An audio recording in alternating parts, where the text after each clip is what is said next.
One fear that students always have is how to not fail the US CMA exam.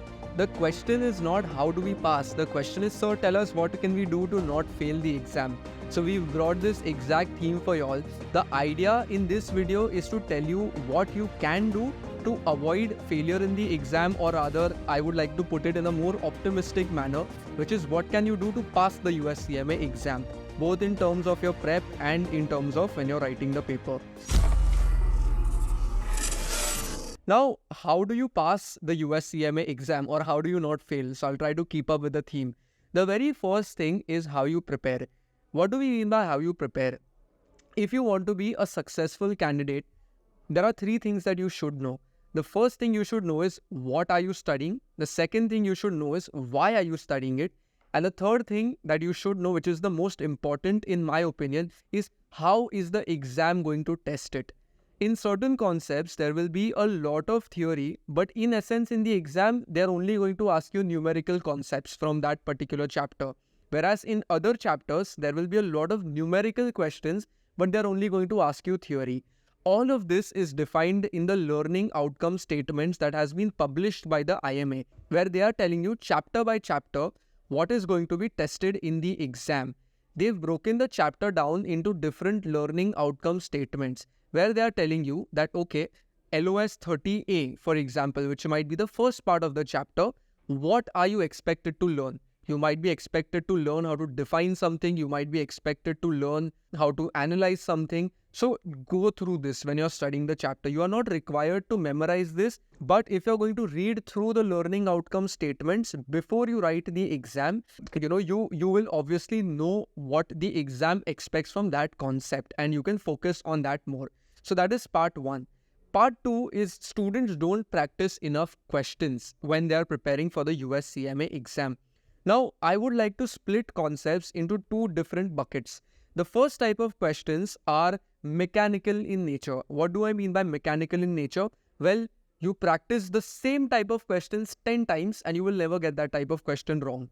So that comes from practice. The other type of questions are logic-based questions. Now here, you just need to know the concept well enough and you need to sharpen your logic. So that comes from reading theory, that comes from reading other articles, that comes from watching lectures.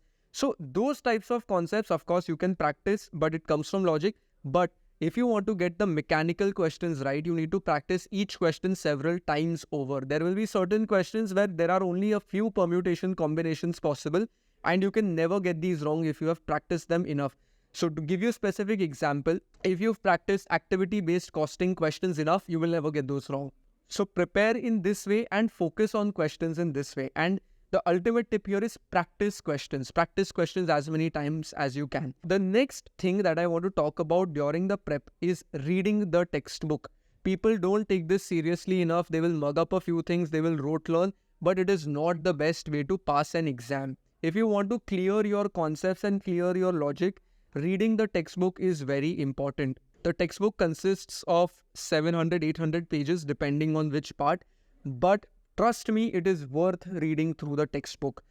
If you are in a position where you cannot read the textbook, make sure that you're at least marking the most important parts of the subject or of the chapter so you can at least read through that. So that is my next tip. And finally, I just want to talk about one last bit in the prep section, which is reading the explanation for the wrong answers. In the US CMA exam, when you're practicing MCQs and you choose an option when you're practicing, and you will also see the explanation for the wrong answers. The mistake students make here is they only read the explanation for the right answer. But if you want to be someone who's very sharp with their logic, read the explanation for the wrong answers. And this will help you to identify what you shouldn't associate a certain concept with. It'll clear your logic more than the right answer in most cases. So if you have the time, definitely do this. So that completes my prep part of it. The second aspect that I want to talk about is the exam pressure. Now, there are a lot of great candidates who know all the concepts, who know everything, in fact, who are brilliant, who fail these exams simply because they don't handle the pressure of the real examination well enough. There are a few things to counter this. The first thing is, I know this sounds very generic, but trust me, take this advice as someone who's given multiple examinations. one thing that is really, really important for you is a break before your exam. One day before your exam, trust me, take this advice, do not study one day before your exam. One day before your exam is for you to relax, give your mind a break, go out for a walk, listen to music, talk to friends, but don't study one day before the exam. Second, make sure that on the night before your exam, you are well rested. Make sure you're getting at least 8 to 9 hours of sleep. Otherwise, you will simply not be able to perform in the examination. Finally, any routine tasks that you need to take care of. For example, if you're going to the center for the very first time, I recommend that you visit the center once before your exam. Just see the location, just make sure you know everything. So on the exam day, there is no hassle. On the exam day, those 4 hours of your US CMA exam, you need ultimate focus, and doing these things in advance will help you with that. When it comes to the exam hall, just remember that you worked hard for the last 3 months to be able to perform in those 4 hours. So you need to enjoy those 4 hours regardless of the outcome or regardless of how difficult you feel the paper is.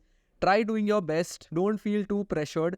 Yeah, so that will probably help you get through the exam. Just remember, strategy, preparation is all important, but it also comes down to how you handle the pressure, right? So these things will help you maybe minimize the pressure that you face on the exam day. And the final bit of it is time management. Now, time management we've covered entirely in a different video, so I would recommend that you watch it. But to just give you a very small gist on time management, split your attempt into 50, 30, 20. What I mean by that is the first hour of your MCQ should be done to answer 50 easy MCQs. The next 1 hour should be 30 medium level or medium difficulty MCQs. And the final hour should be 20 difficult MCQs.